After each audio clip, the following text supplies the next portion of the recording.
Fatalo fatu I lau whaafonga Samoa nei fo e so fau malo le soifua. Le tautua fai pea lau Samoa Entertainment TV mai Samoa ai usi mai al whaafonga I whaapoponga o na tamua I nei aso.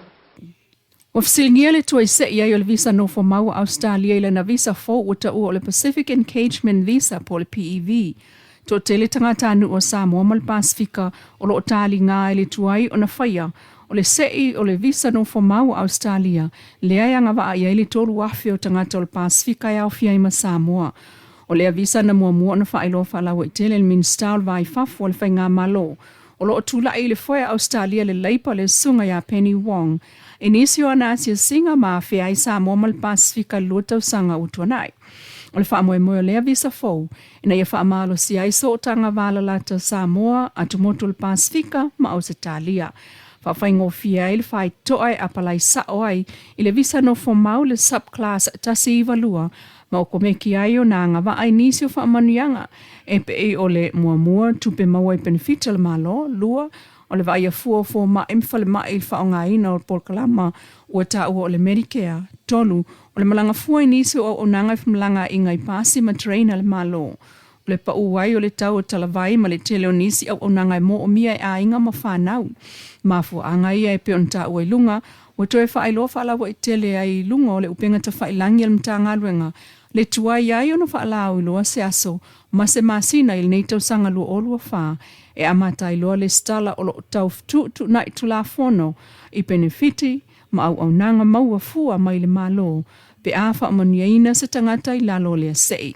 Sao nol sui wha amoimoina o tātou telefo ua loa tau sanga o ngalue ai tono nei au nanga le malo Australia, o le a mausali ta iala o tula fono e lima ta ina ai ngā ruenga wha atino, ale au whai ngā ruenga, e le ma whai fo I o na wawe maua se aso, ai o se masina e ta tala ai loa le stala, mo le talo sangatu o tangata I le sei Australia sa wha moe e amata ia iu lai o le tau sanga ua mawai pe tai o le foi wanga ia tuli o ngā tono lo orua wha lo Italia lava. O tofi ai le sunga Masema Honri Swalka le tofinga head coach o le manu Samoa po le whaia o ngā ulu le au laka pia le tunu. I le whamtalanga aloa ia mai le ofisa le laka pia Samoa le stol sulo matilu o lo wha. O alo ia mai ai le tofinga sa wha amao ni al fono wha tonu. E tu sai maala o mea filfilinga o wha mao ni li poti, ma le whautuanga mai le laulau na ngafa ma le filina o seanga waa. E whātau sanga o le anga lue ai masa I le tofinga, se ia mai alta alongo le ipo langi le lua whelua fitu. O ta wai el whaia ongarona whaafetai o le tofinga, o lona ia fo ia awanua e whai sono sao I le ofu moana. Ua suia mai le whaia onga ulu sa iai, o le manu Samoa, wawasa mana ia seilala mapsua. Ua whaamawina le o atu le whase fulu ana ta longa le manu Samoa le tulango le huka, mai le tausanga luafe maltasi, ka peteni le ipo langi luafe sultasi, na amata ona whaia onga le lakapi na ua li taia luafe sulfa, ma ave ai o se fautua mo le manu Samoa au ta pena mo le ipo langi luafe sulima. E te leisi ati na engol ta longa lakapi na ngalue mai ai le fo ialo le tunuu, e o mai lava ina tofia e ave am whaia onga langolango le manu Samoa lu olu tolu. E toru lava masine wha mautu ele awal man Samoa, o le lua olua whai pe ona ia talanoa. Al tali malo ai a Italia, Spain, o se tulanga le leitele lea, so o mai ai ma le Pacific Nations Cup. Le taimine pe ona ia ta ua o le iai o se pulenga malose, mo le au, mo fili le lei se au, e wha aua wina le mitanga o le manu Samoa. Tala tuli loa le tau al pen sinil nei fo I masina fou le o se iti ai le sfulu tasi sene, I le lita mo le penisini, ai sii le iwa sene mo le tau le kiso, sii le ono sene mo le tau le kalasini. Yo la tau fou le penisini mai le tolu tala lua whai le lita sayai le o tolu tala tolu lima, o le kiso mai le tolu tala whatolu I le tolu tala lima lua, o le kalasini mai le tolu tala o lua le tolu tala o valu I le lita. O le tau le swa o Aperila o le ofua le tau le swa o mai Singapore al masino Februari, o le siti o le tau swa uepe o na mōle mawina le ofisa whaltupetu tonu I lana pepa o whaamtalanga. Talu le whaasolo ina whaititia swa u ngaosi I atunuu o lo maua mai ai lea o loa. Whaatasiai ma le oso whaia lea o wa swa u ilunga o vasa I taimi o whala wa inga o le o loa. O stasi le o mafua anga o le tau mawhainga ngao sia mai le malo si whaaltise I le la O le Sami, ma le Vili mai si awala, e tua ia tunu upe o Samoa au whaasolosolo atu lava, ina sanga si itia le tau o le swau umai whafo. Tau fo o le swau umol masina o April o le pensini e tolu tala ato 5 lita, kiso e tolu tala 5 lua, kalasini le o tolu tala o valu. Tala toi tuli loa le nupi whaama tupe maua mai ai, talu la fonga le au whaisao whanga po tangata whainga ruenga.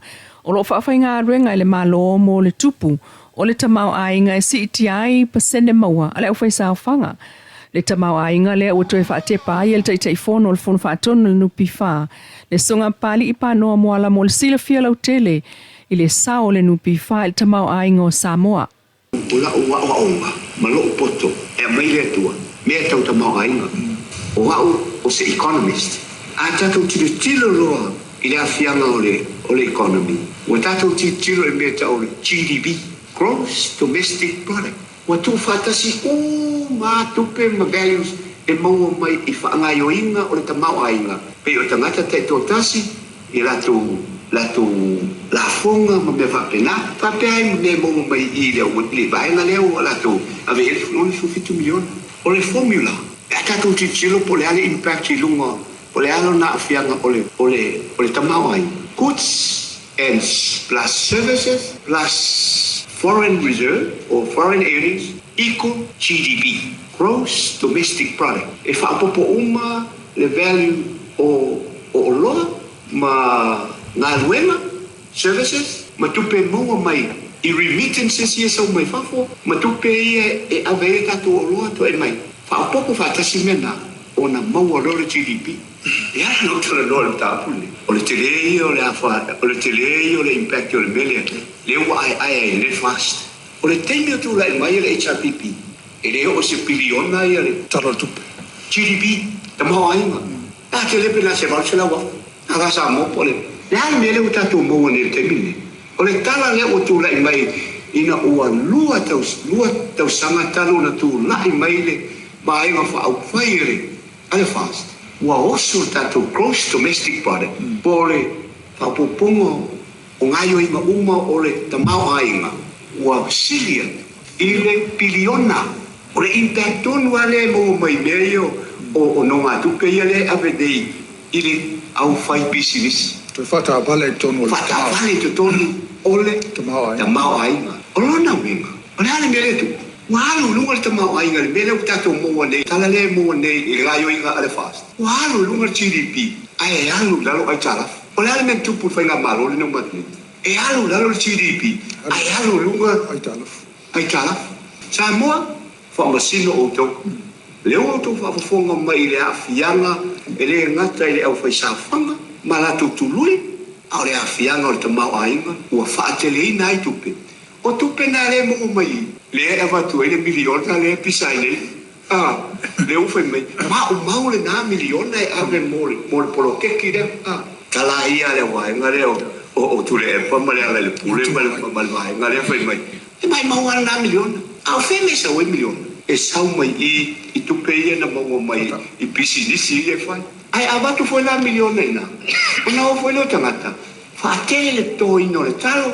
Faatele ia pua ia tulo ia mea tua ulo o manu o ati na uma le ali me tupu mai le miliona le e toi maua i fuisi la funga ma le tatu ta maua inga le o fatu ne le malo le export authority ia ave e mau na ia mea ia e kasi ale fa moi goods and services plus foreign reserve equal GDP o mea umana o na maua lola ia o le tau awha inga atoa, o le tātou tamau ainga, lea ua pepese e nele atunu. Whawhetai fast, ua alu lunga le GDP, ai alu lalo tātou waitala. Lea o le whaman mangana le tau. Le sunga pali i pānoa moala o te whono le nupi wha, i lunga le talamua media. Lea na whaase ese malona no fua mo staimile tu mau, ai whaia so suenga whaasanga ia te ia. Talona so tanga, ile wha maoningo no ngā tupe silia leono sul miliona tala mo pisinisi tangata Samoa. Pei tai na mulmuliane mawailea suenga sa asa solo lava i lunga o le tula fono. Whaatusela ai tala fuse fulu miliona tala le saina e ana i alfaltali malo ma isi falolo te tele ua ta ape nei Samoa. Mauli mau pali i wha maumaunga ua ia maua na amata i tupe lau whaisao whanga nupi wha, i lalo whainga maloa le HRPP. Ai lona o atu i tutonu, e le se tupe ua tutongia ma whasilingi ai po o whea o teu i ai tupe o nā pi sinisi o lo whainga ruenga ai tupe ale au whaisao whanga nupi wha. E to fitu le vaenga o lo whainga ruenga o le pulenga le nupi wha o whasilingi nei, le mafua anga o wha le tonu o tā uailunga. Ai le wha la wiloa tātou telefon vai a sotolu ai. Le saunanga fo ele fionga le teitei fono, o se tangata anu o saina, o le amata upu langalanga ai fina ngā lo niso lau whaisao whangal nupi wha, ma whaeloa mai a tātou telefon wha noanoanga, o ni popolenga wata oto nei, i le malupui pui ai o mea tō tino ai o aseta lau whaisao whangal nupi wha, ma matua whasilingi ai vaenga nei, mua. A whaina le 5 tausanga talo na nofo lea saina i Samoa. Whaatusa ile to tele o tangata anu o Samoa o lato tuonuia e ana sao whanga. Ma ua 4 tausanga o aoina lato la fonga. O loo whaafai ruenga nupi whaama ave i ele lato whaatuatuanga.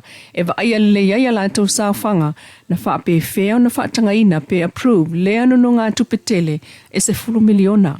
Lona lua, o ani aseta po insecurities na whaonga ina e langolango aile no ngā tupes 10 miliona na whaamatu atu ilea saina.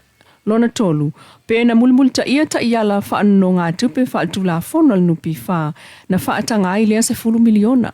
Wha, pe na o saina ea ua whaatanga ia i neino no ngā tupe te tele, ai ole to tele o nisu tangata anu o Samoa wa lewa ona tautua, mai olo o iai aseta e ono whaonga ina moni no ngā tupe te tele, lava ni tupe maua e ono toe tongi aini ai tā lafu whapea.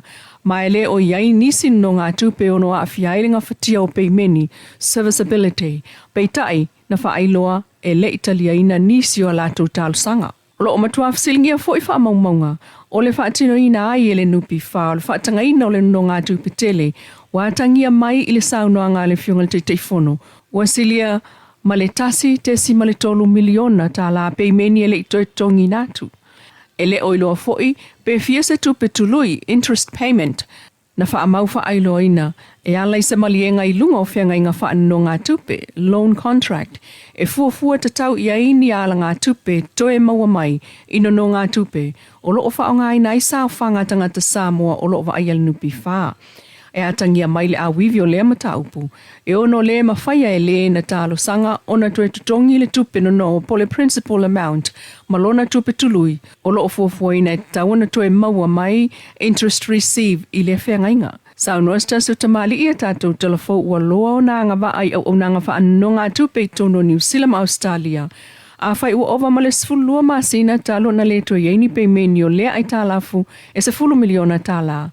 Mua, ai se awa tua iai ona whaia loa ngā o inga māsani i lungo le whenga inga na sainia e toe koleti o collection actions mai iai tupe ale au whai sao whanga lea lo ai tālafu ai le saina. Lona lua, pe le wala ngā te tau loa le nupi wha ona ta sei mai aseta, securities, na langolango ina ai le no ngā tupe 10 miliona e toe whaatu mo ai tupe le au whai sao whanga na nono ina e lea tangata ai tālafu, data. Whaftai lau whaafonga le tautua whai pēa le Samoa Entertainment TV mai Samoa ili nei fo i tūla mana tamua. Whaftai fo i le Wendy's design o lo i funga lei mo le ofu mātango fie ai whaasoi fo ia.